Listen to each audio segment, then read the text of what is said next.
그래, 이 사건이 내 인생 바꿔줄 사건이구나. 속으로 흥분하게 됐습니다. 아, 이 사건 진짜 잘해봐야겠다.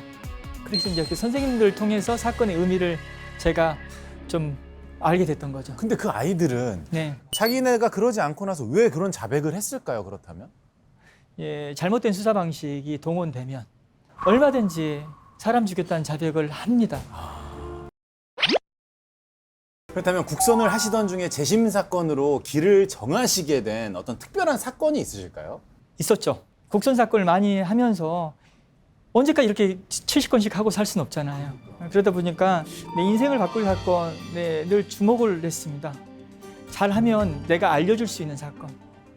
이제 그 사건을 만났습니다. 변호를 하면서. 이제 수원 10대 소녀 상해 치사 사건이라고 이제 수원 노숙소녀 사건으로 알려져 있습니다. 사건이 들어올 때만 해도 이 사건이 제 인생을 바꿔줄 사건이라는 걸 몰랐습니다. 그 사건을 제가 그러면 좀 간단히 정리를 해드리겠습니다.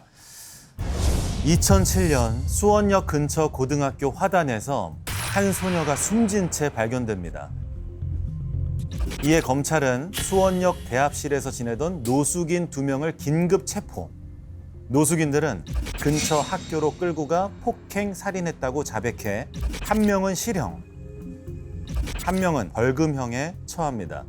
그리고 약 7개월 뒤 검찰은 공범이 있다는 제보를 받아 추가로 구속 기소했는데요.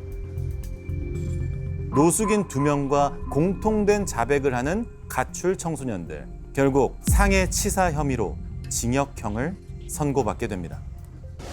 이 사건이 제 국선 사건으로 들어왔었습니다. 7명이 자백을 했던 사건이거든요. 뭐 남의 물건을 훔쳤다는 것도 아니고 때렸다는 것도 아니고 사람을 죽였다는 자백이잖아요. 예. 당시에 이 사건을 수사했던 곳이 검찰이었거든요. 거기서 사람 때려서 자백시키지는 않잖아요. 그러니까요. 그러다 보니까 자백을 저는 사실 초반에는 믿을 수밖에 없었습니다. 그래서 그냥 별 대수롭지 않게 생각했는데 재판을 기다리고 있던 아이 중에 한 아이가 이제 본인을 돌봐줬던 선생님한테 센터 선생님한테 편지를 보냈고 그 선생님 중에 한 분이 이제 그 편지를 들고 저를 찾아왔었습니다. 편지 내용은 우리가 사실 가출해서 또 남의 물건도 훔치고 정말 속된 표현으로 양아치처럼 살았지만 너희 같은 놈들이 사람도 때려 죽였을 것이다라고 생각하는 사람이 있겠지만 그렇게까지 못된 짓 하지는 않았다. 좀 믿어달라는 내용이 담겨 있었습니다. 사실 사건 기록도 보지 못한 상태였는데 자꾸 찾아오세요, 이분들이. 자꾸 찾아와서 도와달라고. 그때 바빴거든요. 70건 할 때 아닙니까? 그러니까요. 그러니까 꾀를 부렸죠. 아이들이 총 5명이었거든요. 예. 재판에 넘겨진 아이가 4명, 한 명은 이제 형사미성년자여서 소년부로 송치된 아이. 그래서 총 5명이었는데 선생님이 5분이 찾아왔다. 그래서 이제 제가 아이들별로 기록을 좀 분리해가지고 나눠드렸습니다. 그래서 기록을 좀 분석을 해보시라고. 네. 선생님들이 기록을 잘 분석해 오셨습니다. 사건 현장을 다니면서 사진을 다 찍어 오셨고 CCTV가 비추는 것을 확인하고 그게 아이들의 자백 그 동선에 포함되는지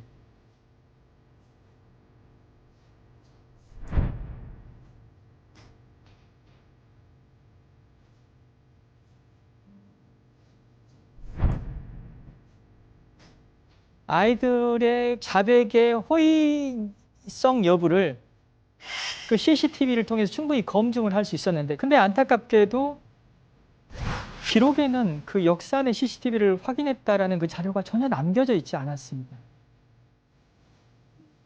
그럼 아이들의 진술 속에서는 좀 약간 오류가 있다라고 짚을 만한 내용이 있었습니다. 아이들의 자백 내용은 수원역에서 피해자를 데리고 수원에 있는 그 학교로 갔다는 건데 네. 현장에 가봤죠. 아이들의 자백 내용은 그 학교를 이제 들어가기 위해서 어떤 아이는 큰 문은 잠겨 있었고 작은 문으로 들어갔다라고 자백하는 아이도 있었고 담을 넘어서 들어갔다는 자백도 있었습니다.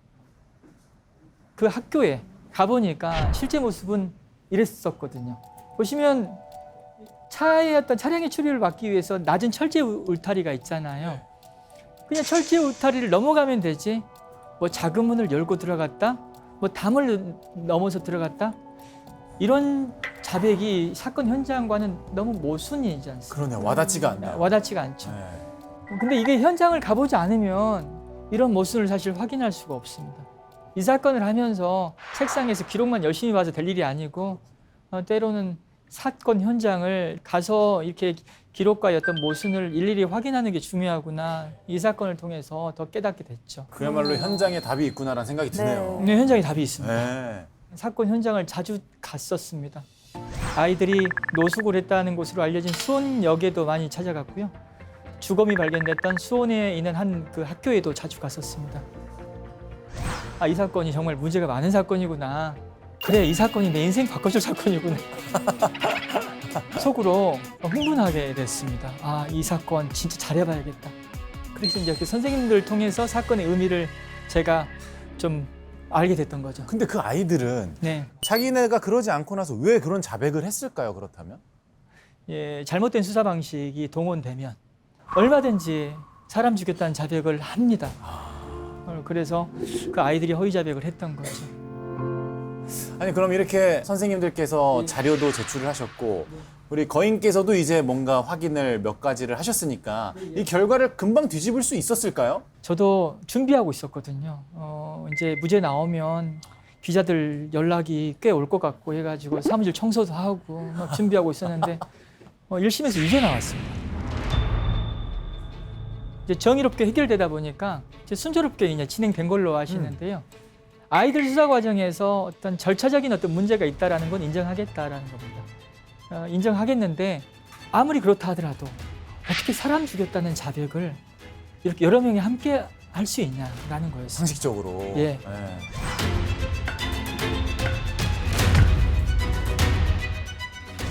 사실 1심 변호가 충실했다라고 보기는 어려웠습니다. 왜냐하면은 이 아이들 그 조사 과정은 영상 녹화로 다 남겨져 있었습니다.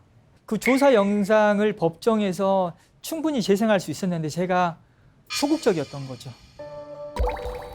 그 이유는 이 사건만 변호하는 게 아닌데 내가 이 수원지방법원 앞에서 지금 변호사 사무실을 꾸려가고 있는데 근데 수원지검 특수부 조사 영상을 법정에서 재생한다? 저는 그게 너무 부담스러웠습니다. 꼭 이렇게까지 하지 않아도 내가 무죄를 받을 수 있을 것 같은데 그러면서 제가 이제 영상 녹화 재생에 소극적이었고 그래서 이제 2심 때는 제가 이래서는 안 되겠구나 생각하고 접견을 가서 진짜 미안한데 한 번 더 믿어주면 좋겠다. 너네들이 동의해주고 맡겨준다면 내가 2심은 내가 무료로 해줄 수 있다. 그래서 이 사건 2심을 그래서 맡게 된 겁니다. 한번 믿어달라는 거였습니다. 또 이 재판 과정에서 도와주셨던 분들이 참 많았습니다. 선생님들은 아이들이 진짜 안타깝고 아이들이 억울해 보이고 아이들이 불쌍해가지고 열심히 노력했고 이 사건에서 사망 원인과 사망 추정 시각이 쟁점이 되었는데 그 쟁점과 관련된 어떤 의견서를 처음 써주신 분은 국가수 김효은 법의학 과장님이 많이 도와주셨습니다.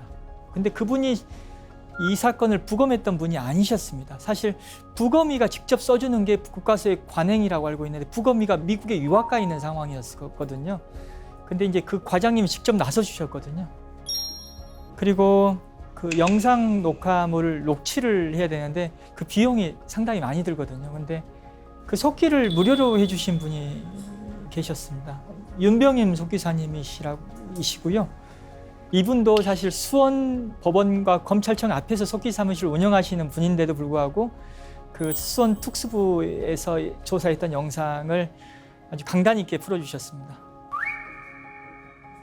그래서 이제 그 조사 영상과 조서의 어떤 차이점을 드러냈죠. 그렇게 문제가 많은 줄을 사실 몰랐습니다, 사실은. 네.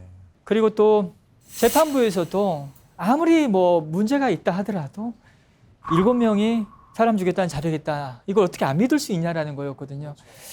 저도 사실 이걸 어떻게 극복할까. 7명이 사람 죽였다는 자백했는데 무죄를 받은 사례가 과연 대한민국에 이전에 있었을까? 근데 없었습니다. 그래서 해외 사례에 주목을 하고 좀 찾아달라고 했었습니다. 이제 찾아주신 분이 그 당시에 이제 경기도 청소년 상담복지센터의 자문 교수이자 범죄 심리학과 교수였던 이수정 교수님이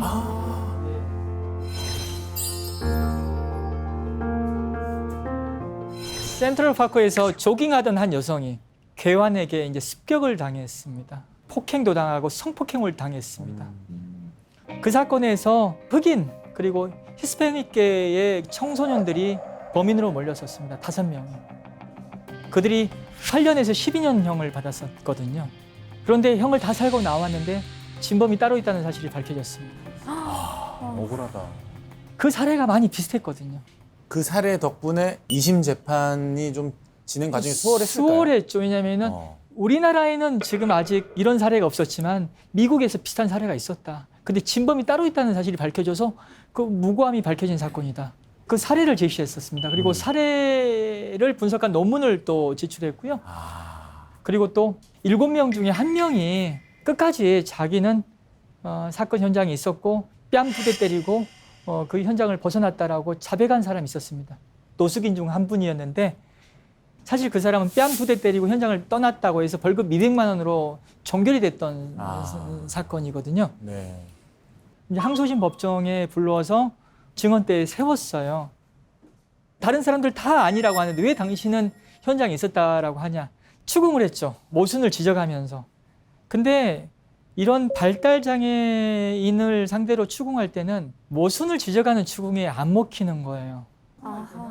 근데 그때 재판장이 직접 신문을 하셨거든요. 그분이 이제 조희대 대법원장이신데 저와 달랐습니다. 그분은 아주 편안하게 질문을 하시더라고요. 따뜻하게.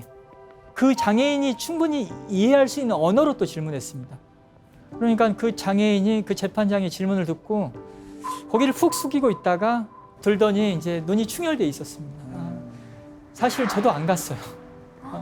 저도 무서워서 자백을 했던 거고 또 번복을 해주셔가지고 이제 무죄를 받을 수 있었던 겁니다. 언어, 이게 소통의 언어라는 게 이런 거구나. 추궁하고 꾸짖고 지적하는 게 아니라 따뜻하게 다가서는 언어가 사람의 마음을 흔들고 진실을 끌어내는구나라는 것도 배우게 되고 깨달은 바가 꽤 많았습니다. 저 같은 경우에는 진짜 많은 분들의 어떤 희생과 노력 덕분에 이 자리에 와 있는데 그걸 모르고 내가 진짜 그 위치에서 뭔가 굉장히 거만해서는 안 되겠죠. 이 겸손을 많이 배우게끔 하는 것 같아요.